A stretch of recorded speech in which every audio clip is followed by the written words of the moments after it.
పుస్తకం యుగశక్తి గాయత్రి అక్టోబర్ 2020 అధ్యాయం 5 చేతనత్వమును సంస్కరించుకోనుటయే అసలైన ఆధ్యాత్మికత.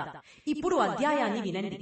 సాధకుల అంతరంగములోని సందేహముల పసిగట్టి వాటికి సమాధానములు తమ ప్రవచనముల ద్వారా సహజముగా వెల్లడి చేయటం పరమ పూజ్య గురుదేవుల ప్రవచనములోని విశిష్టత.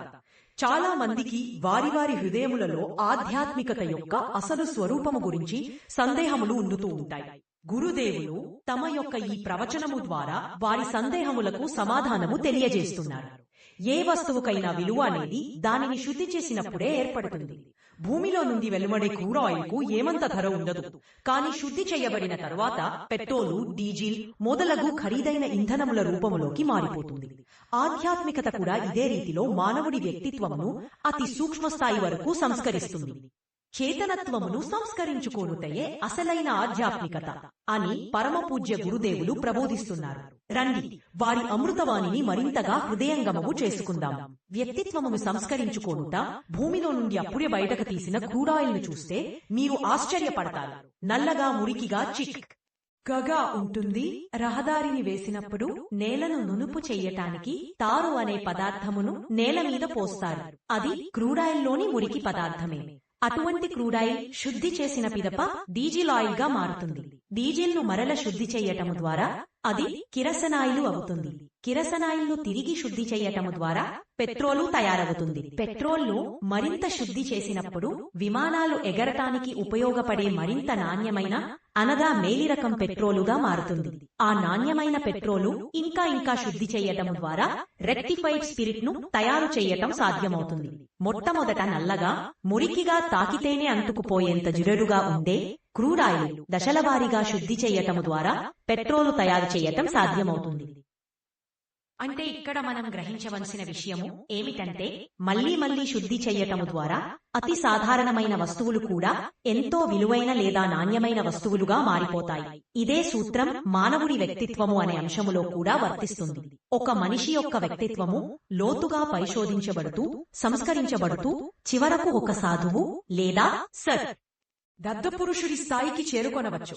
ఫలితముగా ఆ వ్యక్తి ఒక సాధువు, మహాత్ముడు, ఇంకా చెప్పాలంటే పరమాత్ముడిగా కూడా కావచ్చు. పెట్రోల్ వలె రెక్టిఫైడ్ స్పిరిట్ వలె చెప్పుకొనగలిగే మరొక ఉదాహరణ మందుగుండు పదార్థము. కాల్చబడిన బొగ్గు నుండి మందుగుండు పదార్థము.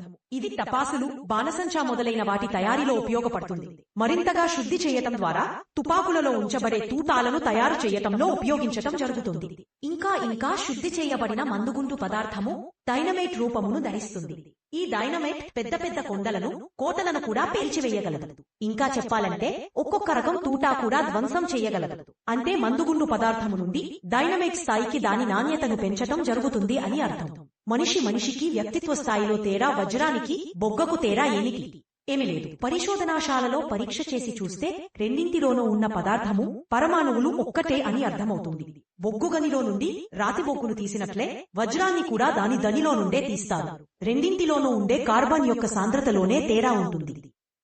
ద్విత్రమానవుడి విషయములో కూడా వర్తిస్తుంది. నెపోలియన్ బోనాపార్టీ చాలా పొట్టివాడు మనిషి. 5 అడుగుల 2 అంగుళముల ఎత్తు మాత్రమే ఉండేవాడు. కన్నలు తిరిగిన వస్తాదు వంటి శరీరమేదైనా ఉన్నదా అంటే అదీ లేదు. చాలా బక్కపలచగా ఉండేవాడు. కాని అతనికున్నదల్లా గొప్ప గుండెధైర్యం. అతను ఆల్ప్స్ పర్వత శ్రేణుల వద్దకు వెళ్లి, ఓ పర్వతమా, ఇప్పటి వరకు ఏ మనిషి నిన్ను దాటలేకపోయాడు. ఇప్పుడు నీవు మాకు మార్గమివ్వాలి. దారి ఇవ్వకపోతే ఈ బూదుకాలితో నిన్ను తన్ని పిండి చేసేస్తాను అన్నాడు. నిజానికి ఆల్ప్స్ పర్వతములు ఐరోపాలో అతి ఎత్తైన పర్వత శ్రేణులు. వాటిని దాటాలనే ఆలోచన గాని ధైర్యం గాని ఎవ్వరూ చెయ్యలేదు.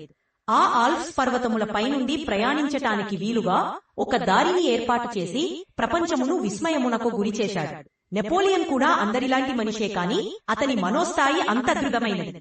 మానవుడు తన వ్యక్తిత్వ స్థాయిని ఎలా అభివృద్ధి చేసుకోవాలి అనేది ఇక్కడ నేర్పించబడుతున్నది. ఆధ్యాత్మికత అంటే ఇంతకు మించి మరేమీ లేదని మీరు తెలుసుకోవాలి.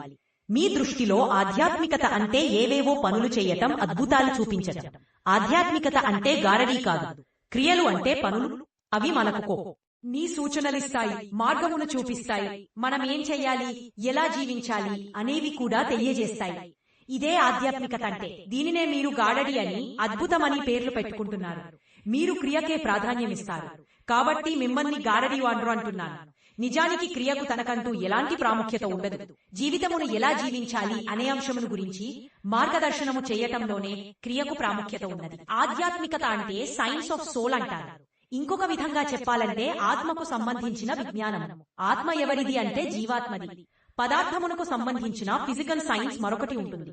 అందులో రసాయన శాస్త్రం, శరీర విజ్ఞానము, జీవవృక్ష శాస్త్రం మొదలైన పేర్లతో వ్యవహరించబడే పదార్థ విజ్ఞాన శాస్త్రములు ఉన్నాయి.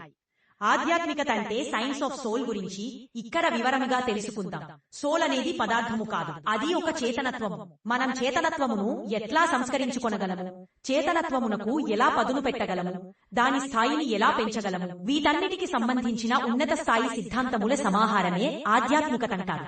విషయములను అర్థం చేసుకుంటున్నారు అంటే భౌతికపరమైన క్రియారాకలాపాలను చెయ్యటం ద్వారా దైవమును పట్టుకోనగలగటం, ముక్తిని సాధించగలగటం, కొన్ని అద్భుతాలను సొంతం చేసుకోనగలగటం, ఇవి మీ ఆలోచనలు, నమ్మకాలు.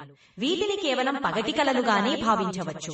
వాస్తవమేమిటంటే ప్రతి ఒక్క క్రియ వెనుక శిక్షణ ఉంటుంది, ప్రేరణ, మార్గదర్శనముంటాయి. మన జీవితము యొక్క చేతనత్వ స్థాయి లేదా మనోవికాస స్థాయి ఎలా ఉండాలి అని తెలియజేసే ఒక సూక్ష్మ ప్రక్రియ ఉంటుంది. దేవతా ప్రతిమ ముందు దీపం వెలిగించి చందనము, పుష్పాలు, ధూపములతో పూజించి నైవేద్యము సమర్పిస్తే చాలు, ఆ దేవత ప్రసన్నమవుతుంది అనేది మీ భావన. ఇది చాలా వ్యర్థమైన ఆలోచన. ఆధ్యాత్మికతకు అపకీర్తి తీసుకురాకండి. ఇప్పటి వరకు చర్చించుకున్న విషయమును లోతుగా అర్థం చేసుకోండి. అపకీర్తి పాలైపోతుంది, నాశనమవుతుంది. ప్రతి మనిషి నాస్తికుడిగా మారిపోతూ ఉంటాడు. ఇంత సులువైన ఆధ్యాత్మికత నాస్తికతకు చిహ్నం. మనం దేవీ దేవతలకు చేసే పూజ వెనుక ఒక శిక్షణ, ప్రేరణ, మార్గదర్శనం ఉంటాయి. దేవతను మీరు మనిషిగా భావిస్తూ పూలు సమర్పిస్తున్నారు అంటే పూలను స్వీకరించి దేవత సంతోషపడి మీరు కోరిన వరాలనిచ్చేస్తుంది మీ భావన లేదా కోరిక. ఏతే కనుక అది చాలా పొరపాటు. అలాగే దేవతలేమైనా చీకట్లో ఉండి దారి కనపడుతున్నారా మీరు దీపం వెలిగిస్తే సంతోషించటానికి? హనుమంతుల వారు ఆకలితో అలమటిస్తుంటున్నారా? లేనేలేదు. ఇవన్నీ మీరు అనుకునే భ్రాంతులు, పొరపాటు నిర్వచనాలు మాత్రమే. పూజలోని ప్రతీకలకు అర్ధమా పూజ చేసే సమయములో మనము దేవతల ముందు సమర్పించే వస్తువులు మనకు మార్గదర్శనాన్ని ప్రసాదించే సూచికలు. పువ్వులు మనకు ఏమని అర్థం చెప్తున్నాయంటే మనల్ని మనము మార్చుకోవాలి, దేవతలను చేరుకోవాలి, వారి ప్రేరణ పొందాలి. అంటే మీరు కూడా పూల వంటి జీవన సరళిని ఏర్పరచుకోవాలి. పూలు ఎంత సుకుమారంగా, సుగంధభరితముగా, ఉన్నతంగా ఉంటాయో మన మనస్సులను కూడా అలాగే తయారు చేసుకోవాలి. నవ్వుతూ ఇతరులను నవ్వుతీస్తూ వారికి ఆనందమును కలగజేస్తూ ఉండాలి. పువ్వులు నుండి మీరు ఈ శిక్షణను పొందగలిగితే అప్పుడు మీరు పూలు సమర్పించడం సార్థకమవుతుంది. ఒక్క మాట కూడా మాట్లాడకుండానే పూలు మనకు ఎంత ఉన్నతమైన గుణములను గమనించాలి. దీపమంటే అర్థమేమిటి?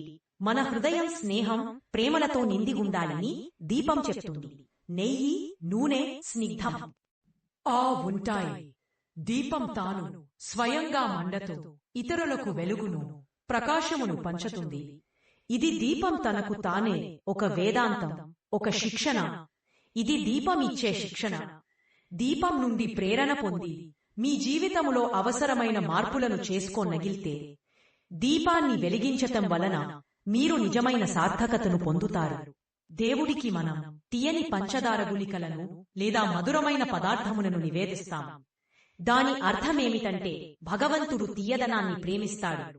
కాబట్టి ఇతరుల పట్ల మన ఆచరణలో, మాటలలో, ప్రవర్తనలో తీయదనం నిండి ఉండాలి. ఆచరణలో తీయదనం తీసుకురండి. జీవితం మధురంగా సాగిపోవాలని అందరూ కోరుకుంటారు.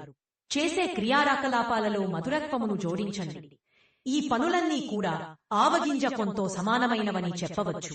అలాగే పర్వతమంత పరిమాణం కలిగినవని చెప్పవచ్చు. ఆవగింజ కొన్ అని ఎందుకు చెప్పామంటే ఇది ఒక శిక్షణ కాబట్టి. పర్వతమంత పరిమాణము అని చెప్పటం ఉద్దేశ్యమేమిటంటే ఈ శిక్షణలను మీ ఇంకేదబాదత ఆశయపేరము ఈ మడ్డికి కూడా కూర్కోండి. స్వీకరించి మీ జీవితములో వాటిని అమలు చెయ్యాలి. కాబట్టి మీరు ఈ శిక్షణలకు అనుగుణముగా మిమ్మల్ని మీరు మలచుకొనడం ప్రారంభించండి.